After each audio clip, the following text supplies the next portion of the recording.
If you're looking for a TWS earbuds that has active noise cancellation, then you're in the right place kasi we are going to review this all-new Soundpeats T3 from Soundpeats, of course.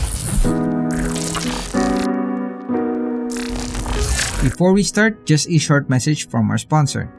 CDKoffers.com is an all-in-one website where you could buy licensed keys. Just simply look for whichever software games you're looking for. Click on the buy now button. I know their licensed keys are already cheap, but want to make it cheaper? Simply enter DUDE20, which is an exclusive discount code that will give you a 20% discount from your purchases. Then enter your payment details and you should immediately receive the key once the payment has been confirmed. After receiving the key, you can then activate your software or games instantly. Hey everyone, it's being your TECHY dude here. Maraming salamat kay Don from Soundpeats sa pagpadala nitong Soundpeats T3 sa atin para ma-review natin itong all-new TWS earbuds ni Soundpeats. Before we actually look at the specifications and the design of this unit, what you'll be getting straight out of the box of this Soundpeats T3 are the following. First, you'll be getting some user guide manuals. Next, you'll be getting a USB-C connector, some silicone replacement earbuds, and the actual TWS earbuds along with its charging case. Looking at the design of this Soundpeats T3, immediately you will notice that it has a matte black finish. I don't know kung may ibang color variation ito, but this one that I'm currently reviewing right now has a matte black finish. And also on the actual earbuds. Hopefully you could see it right here. However, immediately I noticed that this particular back part of the charging case is prone sa mga gasgas, and it also has some sort of a plasticky feel, but it's not that cheap build naman na madaling mabasag, so I think this is still quite sturdy, but again it has some sort of a plasticky feel on it. You could also see on the side of the case the Type-C connector for charging this particular case, which is quite already updated, and on the front of the charging case you could see an LED indicator. This LED indicator actually shows you the percentage of the charging case. So right now it's currently green, so it has around 100% to 50%. While kapag naging yellow naman itong color na to, it shows or indicates that it only has around 40% to 10%. And kapag pula naman yung LED indicator na yan, it would mean that this charging case is at around less than 10% already. So it has that some sort of minimalist feel to it kasi instead of having multiple LEDs, it only uses one single LED that indicates multiple functionalities already. Looking at the weight of the Soundpeats T3, it weighs around 48 grams with the charging case included. Kapag naman tinanggal natin yung charging case, each earbud weighs around 4.9 grams.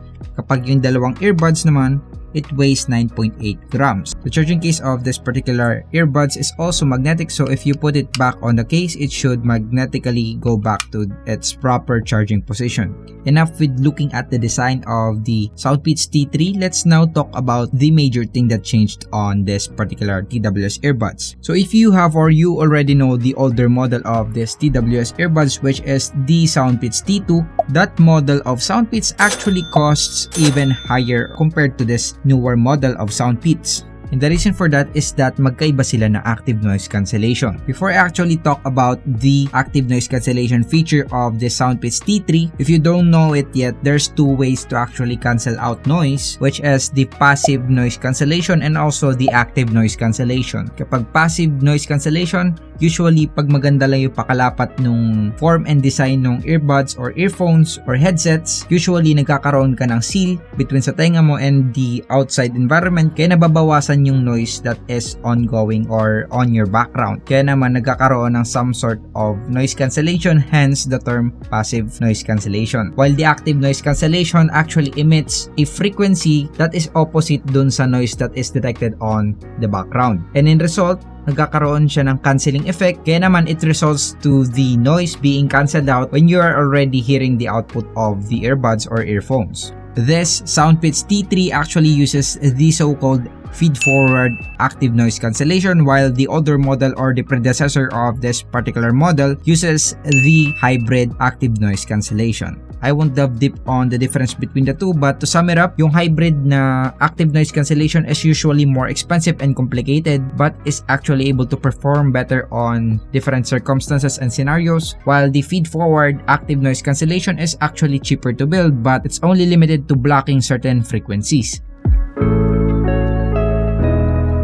To actually turn on the active noise cancellation on these earbuds, you just have to long press the left part of the earbuds for around 1 to 2 seconds and you'll be able to hear ANC on. And immediately I noticed that the surroundings are already blocked off from any noise, even the noise from my computer, from the air conditioning unit of this room, and even the generator that is going on the background. I don't know if you could hear it from the microphone, but that is pretty audible without the ANC. Bukod dun sa ANC mode, you could also turn off that one by long pressing it again for 1 to 2 seconds, again the left part of the earbuds, and you'll be switched to the normal mode, wherein basically it doesn't turn on the ANC and you could hear the subtle noise on the background. However, there's also another feature aside from the normal mode and also the ANC mode, which is the pass-through mode. And the pass-through mode actually amplifies what is going on around your background para magkaroon kayo ng awareness pagdating dun sa noise that is currently ongoing on your background, especially if you're